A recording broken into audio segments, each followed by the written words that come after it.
Hello and good evening and welcome to Camnet TV News. To present, my name is Jeffrey Ziambo. Top stories in the news: former President Edgar Lungu's barber charged with murder.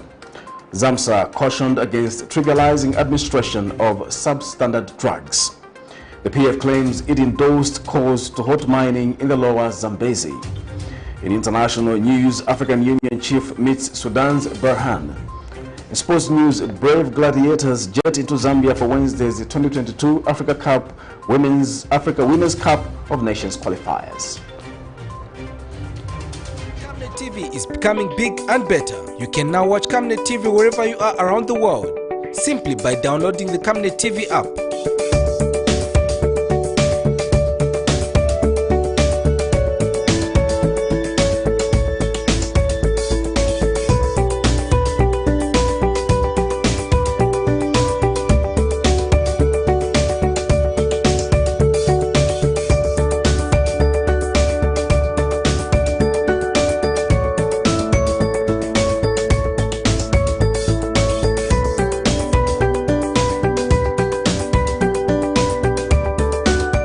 With Camnet TV app, you only use less bundles. Camnet TV, not just another channel. Are you a qualified and skilled marketing person? Have you got the passion and motivation as a marketer?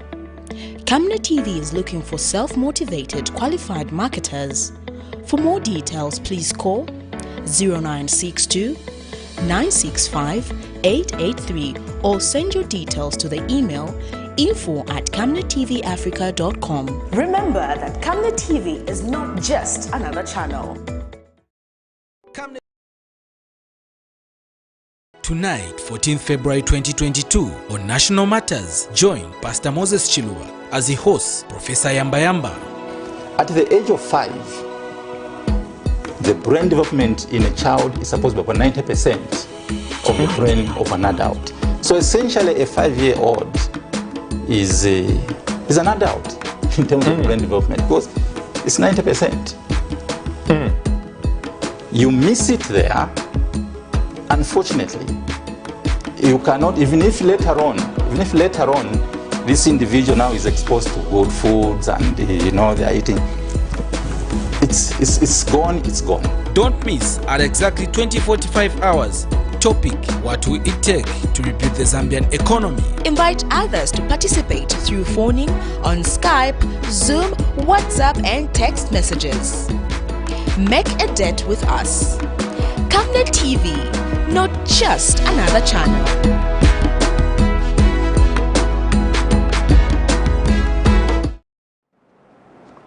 Hello once again, another news in detail. 2 people have died in an accident that happened in Kapirimposhi district of Central Province after a goods train loaded with coal collided with a tanker truck carrying diesel. Central Province Police Commanding Officer Donald Mwandila says the deceased, who have not yet been identified, are operators of the train. The Central Province Police Chief says the accident happened around 10 hours when the truck, which was moving from Lusaka to Ndola, failed to stop at the Kapiri Glass rail crossing. He said the goods train, which was moving from south to north, collided with a truck which burst into a blaze. The Central Province Police Chief says that the driver of the truck fled the scene but has been apprehended and interrogated. Former President Edgar Lungu's barber, Shebi Chilekwa, has been slapped with 1 count of murder by the Kaoma Magistrate Court, contrary to the laws of Zambia. Mr. Chilekwa, who has been in police custody since his arrest 7 days ago, has been accused of allegedly murdering a United Party for National Development UPND cadre Lawrence Banda in 2019. Kaoma Magistrate Besting Hamaseke told the accused that he has been jointly charged with murder while acting together with unknown persons, which occurred on the 6th of October 2019 in Kaoma District. Meanwhile, one of his lawyers, Jonas Zimba, told journalists shortly after appearing before Lusaka High Court Judge Mwapebowa he does not know his client's whereabouts. The Lusaka High Court was scheduled to hear the habeas corpus application made by Chilekwa last week. Details in this report. After spending more than a week in custody, Shabi Chilekwa, a barber of former President Edgar Lungu, made his first court appearance Monday morning before the Kaoma Magistrate Court. Chilekwa has been slapped with 1 count of murder, contrary to Section 200 of the Penal Code, Chapter 87 of the laws of Zambia. The state accuses him of being behind the murder of a United Party for National Development sympathizer, Lawrence Banda. An incident is said to have allegedly occurred on October 6, 2019. Chilekwa this morning appeared only for explanation of the charge before Kaoma Magistrate based in Hamaseka, awaiting instructions from the Director of Public Prosecution for him to be committed to the High Court for possible trial proceedings. Banda, who was commonly known as Gaddafi, was allegedly shot dead during the run-up to the council chairperson by-elections in October 2019. Meanwhile, the Lusaka High Court adjourned to tomorrow the hearing of Chilekwa's habeas corpus application. Last week, the Lusaka High Court ordered that he be admitted to the University Teaching Hospital for medical attention following alleged torture by the police while still in custody. But almost 72 hours after the court's directive that he be taken to the hospital, his lawyers are still in the dark over his whereabouts. We basically had the sitting, and at the sitting it was essentially agreed that since the writ of habeas corpus is coming up tomorrow for hearing, which is the main matter, all applications should come up tomorrow as well. So tomorrow 08:30 we are before court. The Attorney General has also indicated that they intend to oppose the application for habeas corpus, which simply means that they intend to avoid bringing the body before court as directed by the court. So that is the status of the matter. Okay. No, we haven't. We don't even know where he is. Miriam Kemba, reporting for Camnet TV News. The Lusaka Magistrate Court has extended the warrant of arrest it issued against businessman and social media blogger Simon Mwewa Chitambala for failure to appear before court for no reason to 4th March 2022. This is in a matter in which Mr. Chitambala, 52, of Lusaka, is accused of assaulting National Revolution Party Secretary General Clive Chukulanguna on 28 September 2021, occasioning actual bodily harm. More in this report.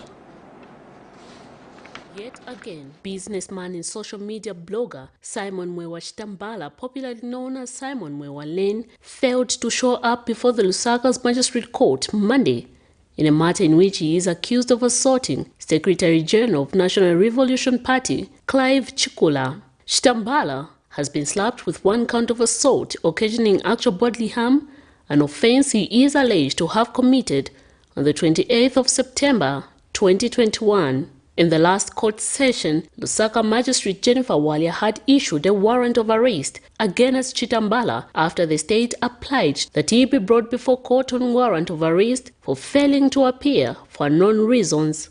This morning, when the matter came up for return of bench warrant, the accused was again not before court, leaving the court with no option but to adjourn the matter to the 4th of March 2022 for return of bench warrant and possible commencement of trial.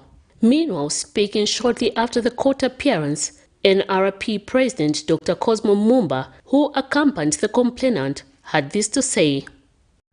Here, 16 members of the National Revolution Party Executive Committee escorted Mr. Clive Chikula Nyonga, who is the Party Secretary General, to attend a case where he's a witness in a case where he's allegedly to have assaulted Mr. Chitambala Mwewa is allegedly to have assaulted Honorable Clive Chikula Nyonga. We wish to thank the courts that the courts are doing well. So far, so good. We appreciate justice.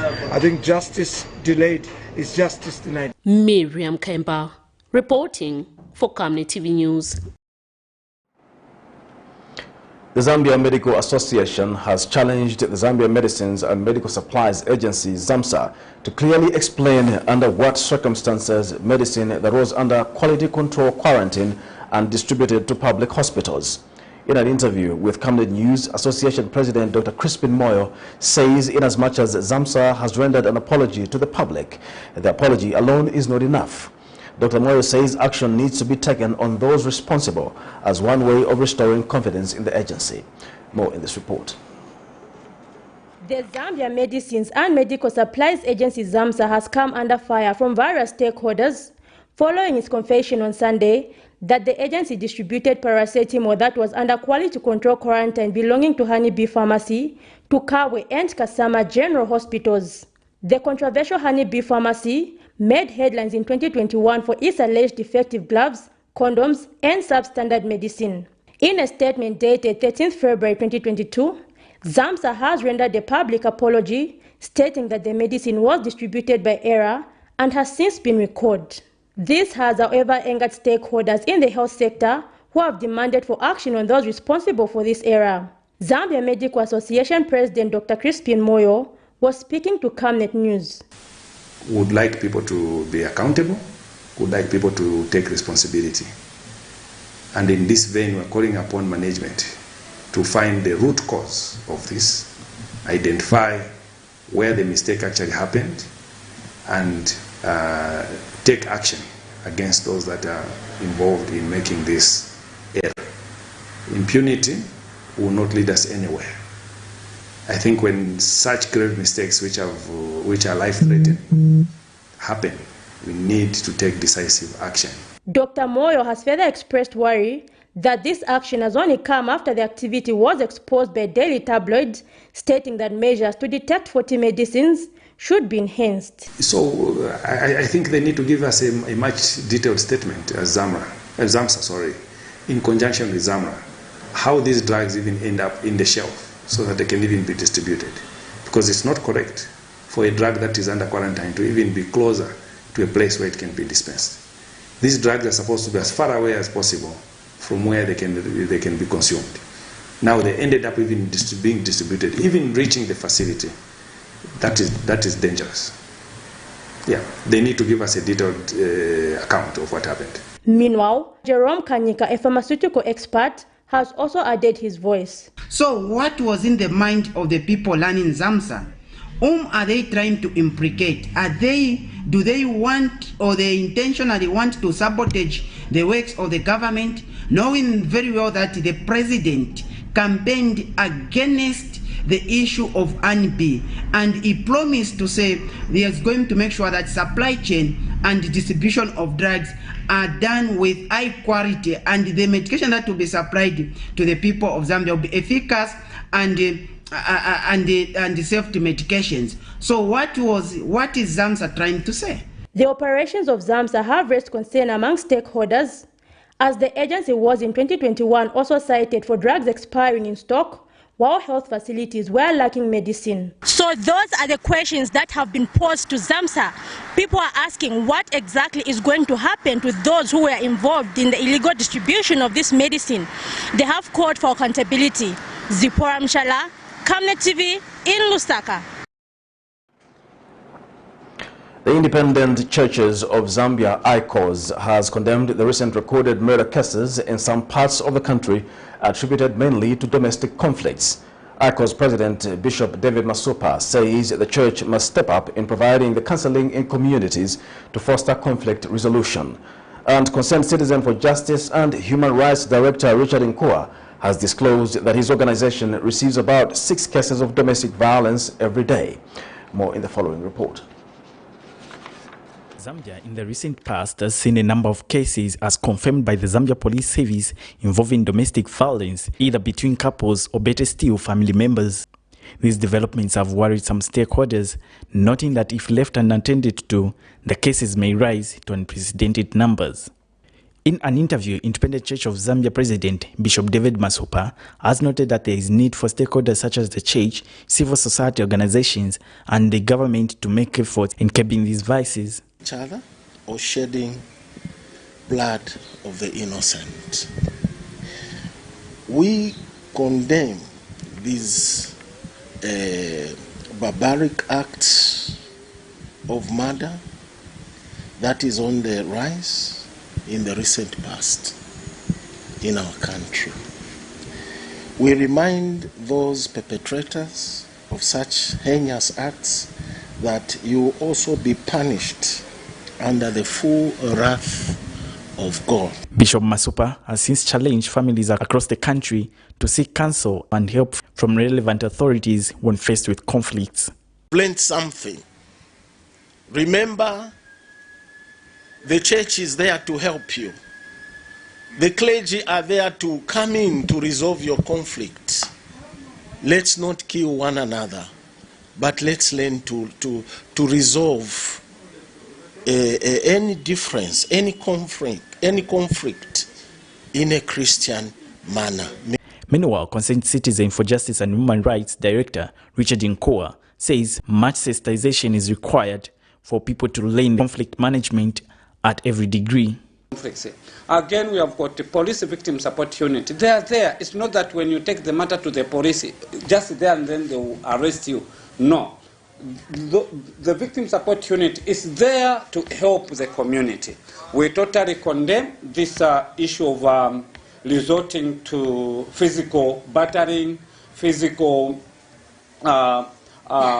of defending defending yourself. I think that is not the best way. The best way, we need to come up with a program.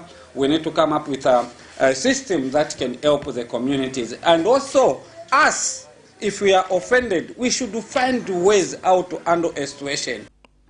Mr. Nkoa since condemned the recent report of a murder case in Lusaka's Helen Kaunda compound. We are very much disturbed, like the case which happened in Helen Kaunda, where you kill a person, then you bury that particular person behind the house. What is the logic? What is the reason for that? We are condemning such a barbaric act as a nation because there is no way we can lose a life of a person for nothing. Among the notable cases recorded by Zambia Police Service is one that occurred on 4th February 2022, a murder case involving a woman allegedly burnt to death by her husband in Chipata. A similar case was confirmed by police where a man in Lusaka's Ngombe area allegedly murdered his girlfriend in his own house. And the recent case occurred 13th February 2022, where police apprehended and detained 2 suspects in connection to circumstances surrounding the death. A victim was discovered buried behind the house in Helen Kaunda, where she was staying with her sister.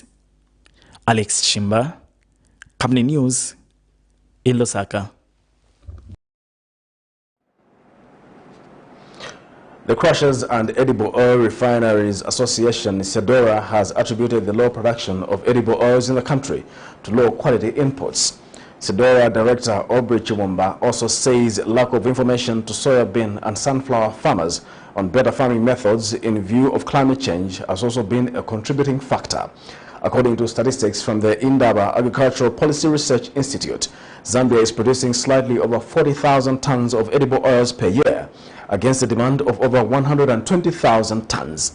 Mr. Chiwumba says there is need to increase support to farmers who deal in edible oil seeds, as Zambia is currently underproducing despite its potential to become a major oil exporter. More in this report.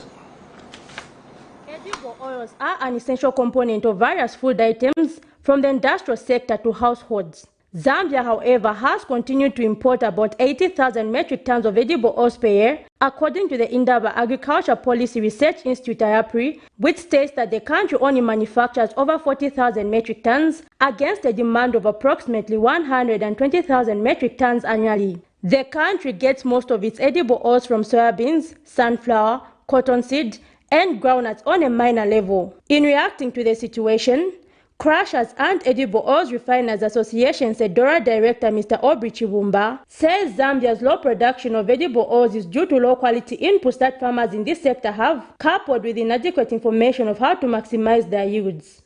The quality of inputs determines ultimately what yields you're going to get.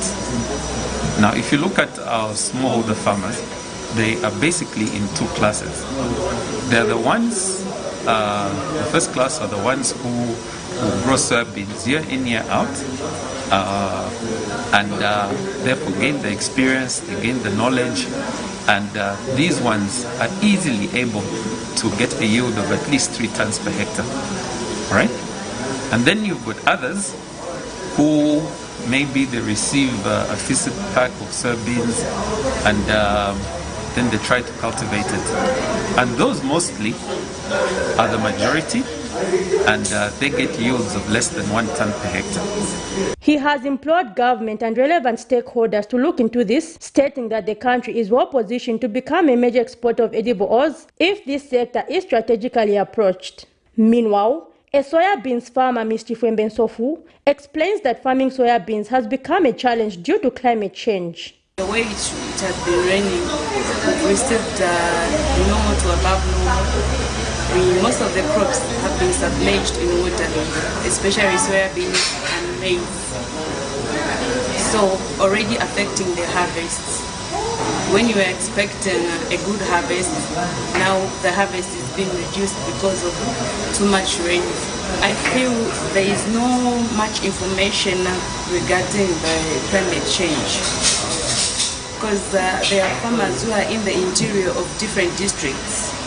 They are unable to access the information, only few who have the information, so it has been a challenge.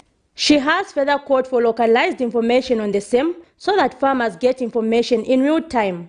Zipporah Mshala, Camnet News, Lusaka. Leader of the opposition in Parliament, Brian Mundubile, has charged that the delayed mining activities in the lower Zambezi was because the Patriotic Front administration listened to the cries of the Zambian people and the environmentalists. The Mporokoso Member of Parliament says it is shocking to note that those who rose and fought proposed mining activities in the lower Zambezi are now the ones championing it. Mr. Mundubile says it is wrong for the Minister of Environment and Green Economy, Collins Nzovu, to throw the blame on the PF administration on mining in the lower Zambezi, which could not commence during their tenure of office. More in the following report.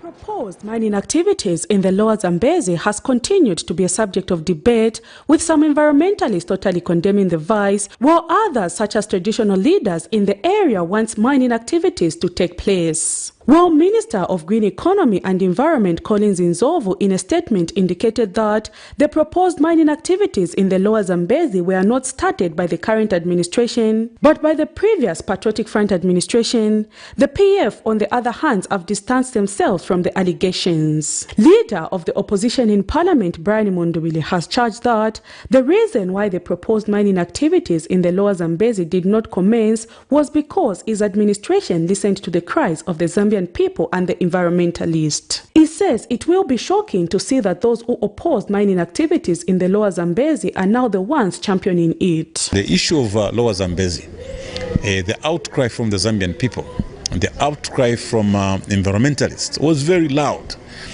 That is the reason why mining never commenced at that particular point. We will be very shocked that for all those who rose and fought that proposed mining activity can now allow it. The Zambians are watching. My warning to the UPND government, my advice to the president is that he must do the right thing on this particular matter. It's not a matter that is going to be wished away. It's a matter that a lot of Zambians are interested in. The international community is also interested in. Mr. Mundubile has challenged the United Party for National Development administration to put their house in order and stop the blame game, stating that when a government inherits an office, it inherits all the agreements signed, and that if any wrong was done, the new administration must correct it as they promised the Zambian people. There are certain commitments. We've signed certain protocols and conventions to protect the environment. So in line with the creation of this new ministry and government policy, what is their position regarding the proposed mining activities in Lower Zambezi? That is the starting point. And then we can begin to look at what papers were signed when and so on and so forth. So the back and forth on this particular matter raises a number of suspicions. Zambians are now speculating as to why there's change of positions. A minister comes out and makes a statement, one statement today, and the following day says we never said that or we never meant that. That is unacceptable. Will politics of blaming one another offer solutions to the challenges that the country currently faces? Prudence Chota, reporting for Camnet TV News. The opposition leadership movement is disappointed that the United Party for National Development administration has opted to give tax breaks to the mining sector, as opposed to maximizing revenue from the sector which has been exploiting Zambians. In the 2022 national budget, Zambia announced tax breaks for mining companies, drastically cut its budget deficit target by making mining royalties deductible from income taxes. And Leadership Movement President Richard Silumbe says tax holidays must only be given to Zambians. He regrets that the UPND government is embracing the concept of placing mining ownership in the hands of foreigners. And ensure that that tax we are getting from them, it is benefiting the Zambian people, whilst we let our local businesses to grow bigger and better. So we do not support this. It's very strange, it's detrimental to development. Those people are supposed to pay tax in full so that we can get something from their profits. First, in the first place, we are wrong as a country to allow foreigners to own mines.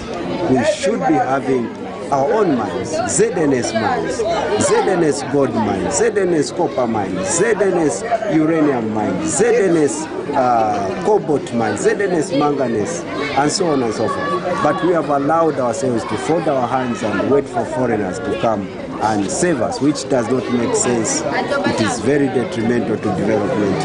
And worse enough, when we give them tax rebates, it means that we are not getting anything. No wonder we are begging, we are always kneeling down to foreigners looking for money when we can create our own resources from within our country. The Patents and Companies Registration Agency, PACRA, has disclosed that it has embarked on a process of revising the Copyright and Performances Act of 1994 in view of making it responsive to advancements in digital technology. PACRA Copyright Administrator Kenneth Musamvu says this is in the quest to combat piracy and other vices. Mr. Musamvu tells Camnet News that the act is too old to respond to modern demands in protecting intellectual property.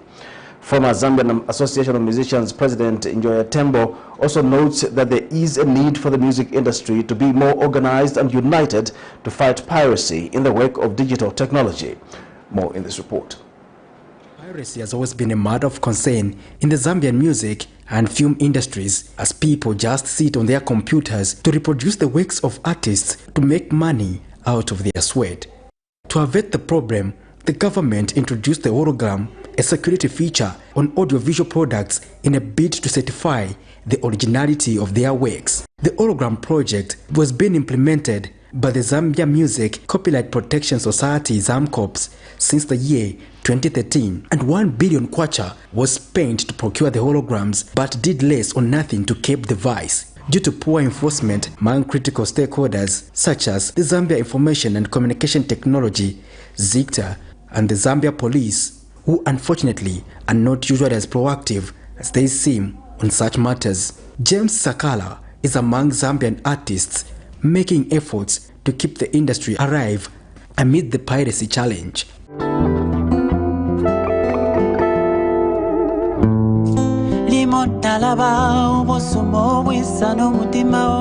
He tells this journalist that piracy is a cancer in the music industry, adding that in the wake of digital technology, fighting piracy is becoming complicated and the need to devise the right strategies. This has affected creatives, especially musicians, for quite a long time, and it's been difficult for us to make money out of our work. But moving forward, I think there's two things that are supposed to be done. The first thing is, whether we like or not, for us to be able to control piracy, the government has to be involved through ZICTA to create codes for us to be able to patent our music and our work and be able to sell them on platforms that can't offer free downloads and whatnot, because the world has gone digital, whether we like or not. The second thing is that the artists have to be willing to agree to the change of time, because a lot of artists want to be famous. That's the problem. So they'll create their own stuff and pirate their own stuff. Now they are making it difficult for people who want to sell. And former Zambia Association of Musicians President Njoya Tembo has called for a renewed commitment to fight piracy. And, the side effects when it comes to piracy, the problem is now that our value for money is not coming in. The return on investment is very, very low. And it is so because people are easily sharing their music freely. and people can download freely, and there are applications that actually give you access to free downloads of artists' works and music. So that alone is a minus on the part of the musicians. I spoke to the Patents and Companies Registration Agency PACRA copyright administrator Kenneth Musamvu. People need to be aware to say what are the dangers of piracy. You know, the dangers of piracy are that it deprives the owners of those works an income. You can imagine I spend so much time in the studio or on my PC to come up with this book, to produce this music, and then another person just comes and gets. He adds that PACRA is revising the Copyright and Performances Act of 1994 in view of making it responsive to advancement in digital technology in respect to protecting intellectual property. The Act of 1994 to fight the current challenges. So with the digital environment that is happening now, it requires modern legislation to fight this vice of piracy. So in that regard, PACRA has commenced, and I can assure you to say within this year we should be able to submit to Ministry of Justice or the new legislation, the bill that we're developing.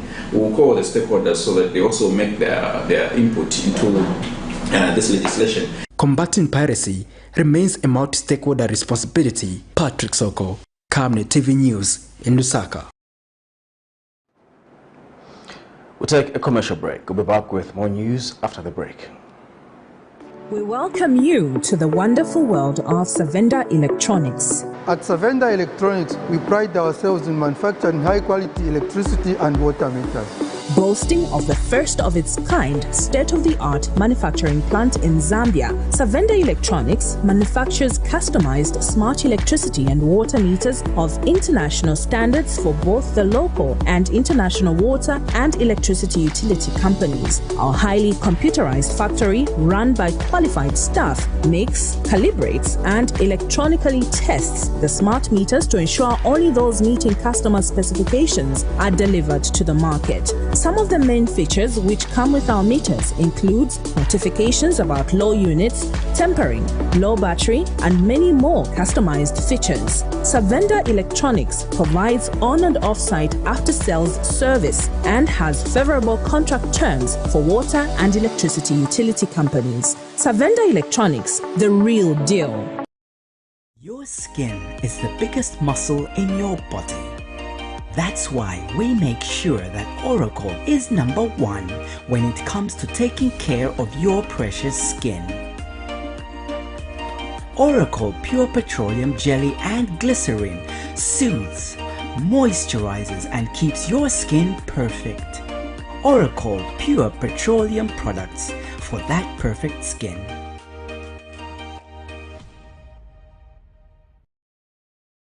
Team, the trajectory of the business looks very positive, and it looks like we'll be able to launch the. She has so much data. Mom.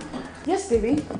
It says here, global warming and climate change is caused by the pollution from careless activities of human beings. Wow! Son, do you know I can turn my phone into a TV remote? How's that possible? It's so easy. Check this out. Be smart, be fast with mega data from ZAMTEL. Get your 15 GB mobile data for only 100 kwacha, 30 GB mobile data for only 200 kwacha, and your 70 GB LTE data bundle with free Netflix, YouTube, Facebook, and WhatsApp. Visit our Facebook page, website, or service centers countrywide for more information. ZAMTEL, your digital lifestyle partner. Tonight, 14th February 2022, on National Matters, join Pastor Moses Chiluba as he hosts Professor Yamba Yamba. At the age of 5, the brain development in a child is supposed to be about 90% of the brain of an adult. So essentially, a 5-year-old is an adult in terms of brain development because it's 90%. You miss it there. Unfortunately, you cannot, even if later on this individual now is exposed to good foods and you know they are eating. It's gone, it's gone. Don't miss at exactly 20:45 hours. Topic: what will it take to rebuild the Zambian economy? Invite others to participate through phoning, on Skype, Zoom, WhatsApp and text messages. Make a date with us. Camnet TV, not just another channel.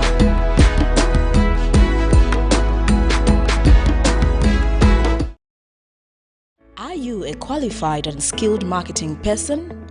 Have you got the passion and motivation as a marketer? Camnet TV is looking for self-motivated, qualified marketers. For more details, please call 0962 965 883 or send your details to the email info@camnettvafrica.com. Remember that Camnet TV is not just another channel. Welcome back. We'll continue with the news. The Born Short Living Tour organization says it is concerned that persons with disabilities might not fully benefit from the Constituency Development Fund. Organization Executive Director Ntalasha Chisha is saddened that there is no place for persons with disabilities to sit on the Constituency Development Fund Committee. Mr. Chisha says the failure in the CDF guidelines to incorporate persons with disabilities will disenfranchise and disadvantage them from participating in the mainstream development agenda at the local level. He has since appealed to the Minister of Local Government and Rural Development, Garin Kombo, to review the CDF guidelines so that people living with disabilities are given a place to sit on the Constituency Development Fund Committee. Decision-making processes as critical players. The failure in the CDF guidelines to incorporate the differently abled persons will differentiate and disadvantage them from participating in the mainstream development agenda at local level. This also defeats the inclusion of minority groups. It is a well-known fact that people living with disabilities are more likely to experience poverty, live in poor quality or insecure housing, and have low levels of education. They are often socially isolated with fewer opportunities to take part in community life.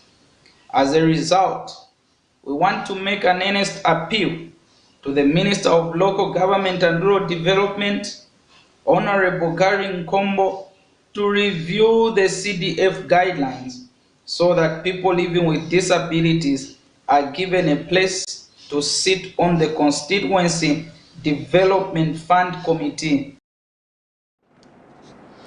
The Jesuit Center for Theological Reflection Executive Director, Father Alex Muyebe, has urged government to consider revisiting the policy on monthly revision of the fuel pump price in the country. Father Muyebe has told Camnet News in an interview that if the fuel pump price keeps going up, the country's inflation rate will equally go up, thereby affecting the citizens negatively. The father adds that the current depreciation of the Zambian kwacha is a sign that fuel will be hiked in the coming month. What we can say that maybe at some point the government would have also to see how this policy is functioning, and of course we don't expect that the government is going, like we said earlier, that the government is going to reintroduce the subsidies. I doubt that, because in the 2022 budget there's no provision for the subsidies. But in terms of cushioning the households, some certain measures will have to be taken, and I think the government needs to pay attention to that. You don't want to have an impoverished society. You don't have to increase the margin of inequality, and those need to be addressed. So, of course, the government is saying in moving into cost-reflective tariffs, the idea is to move the resources, to channel the resources to development, to the social sector. In so doing, then they have to pay attention to exactly what is happening at the micro level, at the household level, and see how those resources can be translated into cushioning the households to deal with the cost of living. Thank you for watching Camnet TV News. We'll take another break. We'll be back with international and sports news after the break. You know I can take her a bit. Yes, my dear. I was thinking of getting you a Bugatti on your birthday. Really? I'm quiet. My name is Yana.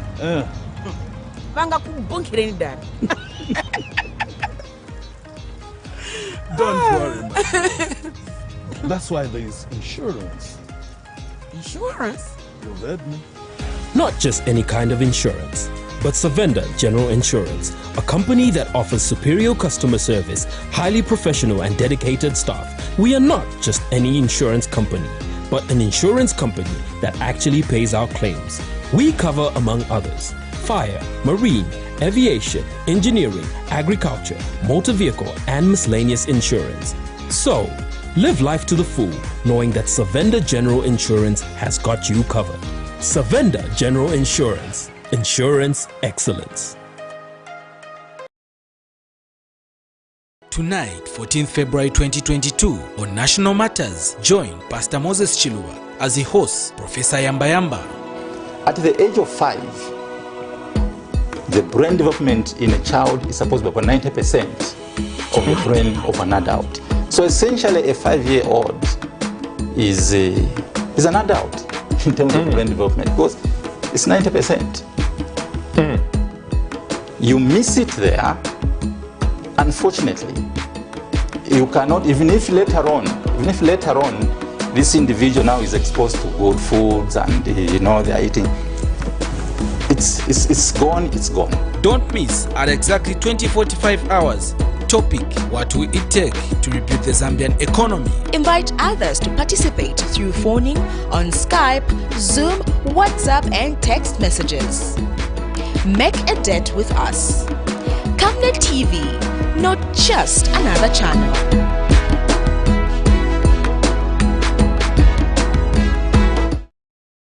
Are you a qualified and skilled marketing person? Have you got the passion and motivation as a marketer? Camnet TV is looking for self-motivated, qualified marketers. For more details, please call 0962 965 883 or send your details to the email info@camnettvafrica.com. Remember that Camnet TV is not just another channel. Welcome back. And in international news, head of the Sudanese Sovereign Council, General Abdel Fattah Burhan, met with chairperson of the African Union Commission, Musa Faki, in Khartoum on Sunday to discuss the political issues in Sudan. Sudanese international relations expert Dr. Al-Rashid Ibrahim said any agreement or initiative will support the stability strategy in Africa. He says this will support the dialogue that was started by Mr. Volker and was supported by the Sovereign Council. For more in international news, here's a roundup. Sudan's military ruler, General Abdel Fattah al-Burhan, met with African Union Commission Chairman Musa Faki in Khartoum on Sunday to discuss the situation in the country. Sudanese international relations expert Dr. Al-Rashid Ibrahim said any agreement the AU secures will prioritize stability.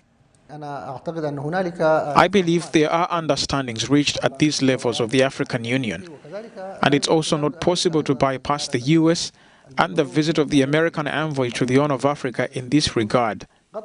Of course, any agreement or initiative will support the stability strategy in Africa, and this will support the dialogue that was begun by Mr. Volker, the Special Representative for the United Nations Secretary General, and was supported by the Sovereign Council. By saying no to negotiations and partnerships, the political parties are risking a confrontation with the international society and also the African mediator. Faki will also meet with opposition parties to listen to their views during his two-day visit to the country. There have been near daily demonstrations in Sudan since last October's coup by the military, and dozens have been killed in the crackdown by security forces. They've found a place to live. Now, after fleeing Afghanistan with little more than the clothes on their backs, the Al-Mazada family has only a few months to figure out how to pay for it. I'm going to start everything from zero. Rahmatullah Alamazada worked as an interpreter back home, but has resigned himself to physical labor here in his new home in the state of New Jersey. He's got some job offers, but will need to buy a car to be able to get to work first. The other cost, the other bill is so high. I must work hard to pay all them. It is very difficult for me. Hey, are you by any chance at the warehouse? The Reformed Church of Highland Park is helping. And we will soon be hiring a refugee school impact coordinator. Pastor Seth Caperdale has been resettling refugees for years and says donations have been pouring in. So all this stuff is going to Afghan families who are resettling all around central New Jersey. Everything from mattresses to money, since some 80,000 Afghans were airlifted to the United States. We were deeply concerned. Then Kabul fell in August, and as we watched the same horrific scenes that everybody else did of the chaos at the airport, we knew that quite soon we'd be experiencing a surge like we'd never experienced in terms of arrivals. They found the Alamazada family and more than 200 other Afghans a place to live, nearly triple their annual numbers, in a part of the country where affordable housing is hard to come by. In a matter of 6 months, the United States resettled all but 7,000 Afghans, evacuated as part of Operation Allies Welcome, into communities across the country. But those 7,000 remain on 2 military bases, one in Wisconsin and one here in New Jersey. But some families, tired of waiting for a placement, have begun leaving on their own, according to the Hebrew Immigrant Aid Society. HIAS is one of the 9 resettlement agencies tasked with overseeing community placements. Capacity-wise, we were not ready. Funding-wise, we were not ready that we will be able to support, the influx of Afghan arrivals. That's a concern for refugees, most of whom have, at this point, only been given temporary visas. We are here right now. We don't know what is our future. They are thankful to those who have helped them land here, but relief has been replaced by worry. Kristen Salumi, Al Jazeera, Spotswood, New Jersey. It's now time for sports news.